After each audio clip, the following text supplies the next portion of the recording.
Why do you think so many people put their faith, hope, trust in government to be the answer? And what do you think of Obamacare? Well, I think that we've been programmed, unfortunately, to become victims and to think that somebody should be taking care of us. We've gone to a can-do nation to a what can you do for me nation. And we start inculcating that into people at an early age. You go to schools now, and they don't want to give the outstanding academic award because everybody's outstanding. And don't want anybody to feel bad. You know, come on, give me a break. But you know, you start all of that stuff. You can't play dodgeball either, Doctor. You know, you can't keep score. Yeah.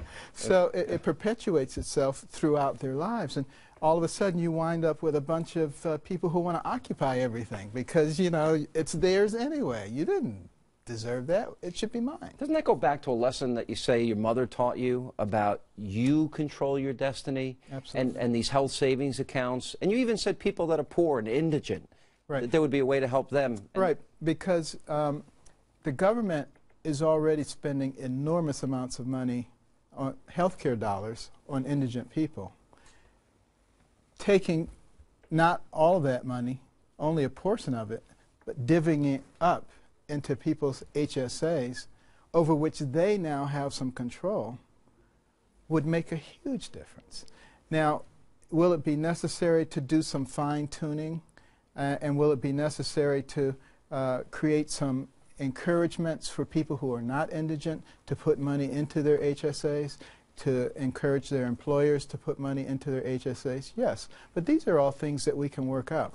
What we need to do is get out of the framework of as soon as somebody's saying something, say, no, no, no, that can't work, that's why I can't, and say, you know, yeah, that can work, and here's how it can work. And if we begin to put our minds together and understand the concept that we're aiming at, and that is bringing some personal responsibility into the healthcare arena, we can solve that problem. We've got to get over the ideology. If we strain everything through an ideological screen, we will never make any progress. Let me ask you, how many people in our audience, if I can get an audience shot, think that if the Republicans articulated what Dr. Carson is saying, you're laughing. How many of you think Obamacare maybe wouldn't have passed? Show of hands. Yeah. So there's a failure on the political opposition side of that debate too then. And I don't know why that is. I don't know either. I'm not sure why they're not coming up with the right kinds of answers here. Well,